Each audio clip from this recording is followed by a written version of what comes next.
Going back to that problematic 50-meter-long segment of that city street, what the Taygetans concluded is that those entities are causing all the accidents, connecting and interfering with living people who are holding a low enough vibratory state, making them a concurrency with those entities and their needs. But it is the people themselves, the ones who are creating it all. They are giving those entities their attention, unwillingly or even unconsciously, so that segment became some sort of etheric trap for passerbys. We can only speculate about how exactly they cause those accidents, but it is very possible that they are distracting their victims in a crucial moment when driving, or they are causing an involuntary muscular twitch, or they are pushing their victims. Perhaps they place some invisible object in their path, or some kind of variant of all the above, because they can manipulate the material world, although somewhat in a limited manner, and depending on energetic circumstances. We observed this next example. A man was riding a bicycle on the sidewalk right there in the problematic segment of the street. A line of parked cars separated him from the main road.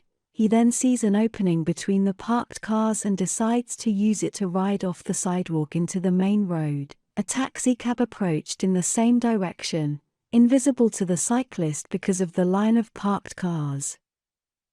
Right when the cyclist decides to turn his head to see if there was any incoming traffic before entering the main road, a large leaf on the ground moved right in front of his path, distracting the cyclist in the crucial split second he was going to turn his head to watch for incoming traffic.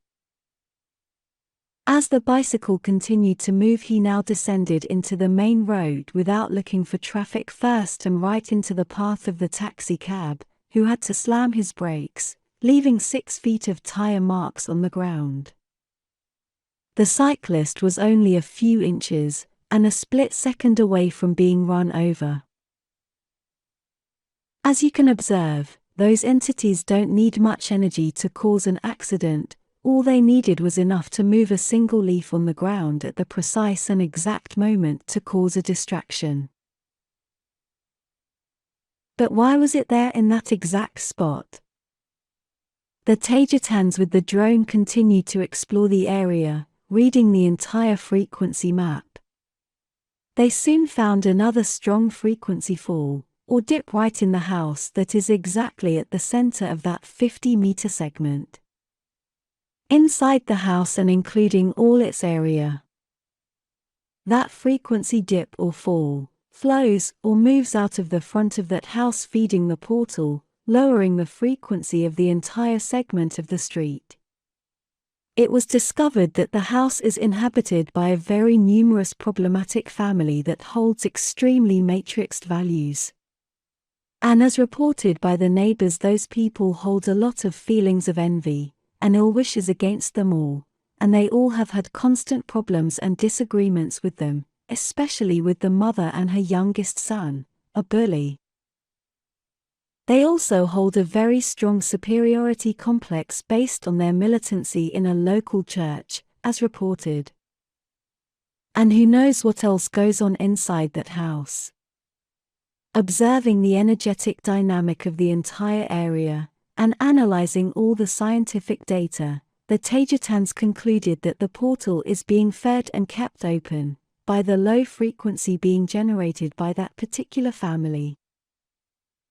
Interestingly enough, the frequency of the families who live in the 2 houses at each side of these problematic people hold a high frequency on one side and a very high frequency on the other, creating 2 large peaks of high frequency next to the large pit of low frequency of the problematic house.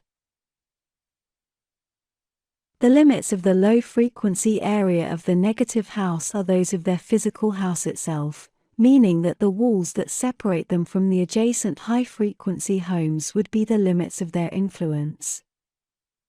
Etheric and energetic dynamics don't care about walls. Walls cannot contain them, but the walls do act as a mental or psychological barrier or territory for the people who are living inside them.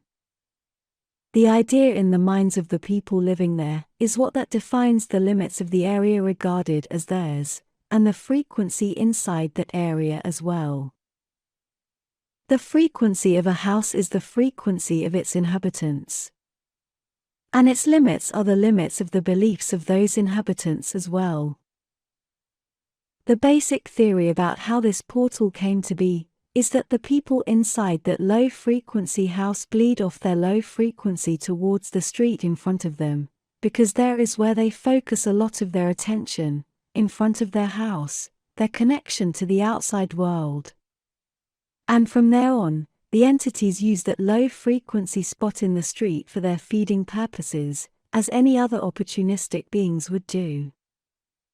The drone proceeded to study the rest of the area and city, discovering many other portals mainly where they are expected to be found, for example inside and over government buildings, hospitals, and police stations. We also studied another phenomena going on everywhere, all over the world. We noticed that in street intersections the average frequency of an area would be considerably lower, but not in a stable manner. When there was no traffic, the frequency of the middle of a street intersection would be only slightly lower than the average, but when a vehicle approached to negotiate the intersection, the frequency there clearly dropped, and it went even further down when multiple vehicles were passing there, all negotiating who was to cross first, as it happens in any other simple intersection anywhere else on Earth. And the intersection's frequency was going down with the vehicles that were passing through the area with no problems, just naturally passing by. The Taygetans concluded that the simple repetitive small amount of stress the drivers and the passengers were feeling as they passed the intersection, due to their normal caution while driving, was enough to accumulate a frequency lowering effect right there, one driver taking caution after another, continuously sending a manifestation pulse stress message to the frequency field in the area, creating a harmonics of a frequency that lowers the intersection as the final result. This energetic dynamic goes on not only in every intersection but also in every location that has a continuous stress-causing effect upon the people who are in that area or pass through it. This accounts for the very low frequency of areas where suffering is accumulated, such as jails and hospitals, as extreme examples, but this effect happens everywhere. The good news is that this effect also takes place with the positive high-frequency locations that constantly make people feel good. This effect clearly demonstrates and exemplifies how the base frequency of not only an entire area but also of a whole planet and beyond is formed, creating the average planetary frequency as a result.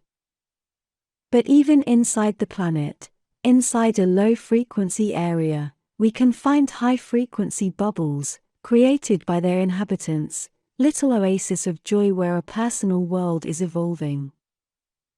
These bubbles end up affecting and lifting the frequency of the entire area they are in.